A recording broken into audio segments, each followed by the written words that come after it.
Back to my point to point study YouTube channel. आज हम लोग बात करते हैं डेवलपमेंट और लाइफ साइकिल की किसकी, टॉर्नेरिया लार्वा की। ठीक है ना। तो चलिए स्टार्ट करते हैं। पहले इसमें क्या क्या प्रोसेस होता है इसको देखते हैं। सबसे पहले फर्टिलाइजेशन होगा, फिर एम्ब्रियोनिक डेवलपमेंट होता है, फिर लार्वा होता है, ठीक है, फिर मेटामॉर्फोसिस होता है, फिर एडल्ट स्टेज आता है। ठीक है ना।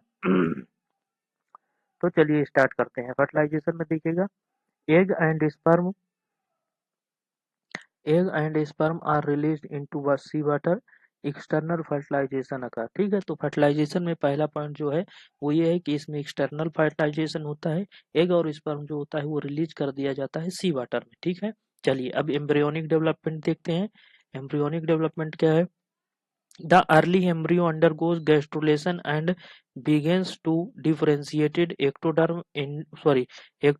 endoderm। ठीक है ना। तो undergo क्या, gastrulation and begins to differentiated ectoderm endoderm etc. A young tornaria may hatch around 44 hours post fertilization in some species and begins to expand। ठीक है, लार्वा टॉर्नेरिया स्टेज देखिएगा।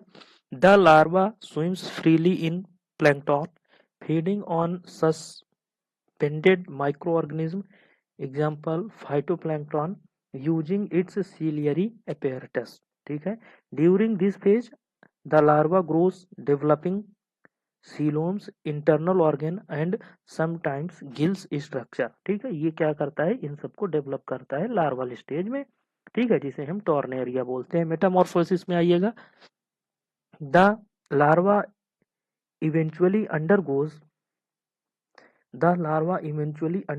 metamorphosis, attaching or settling on the substrate, recognizing its body plane from larval to adult form, and transforming into the juvenile worm, which will later mature into an adult बरोबर।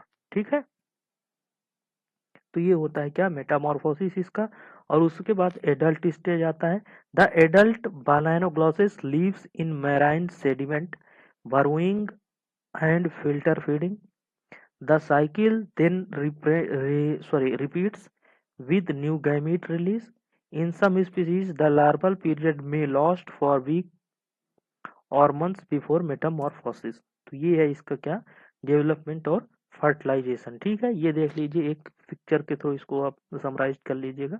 ठीक है, कैसे क्या होता है, देखिए adult स्वेपरिंग है। ठीक है, यहाँ फर्टिलाइजेशन हो रहा है।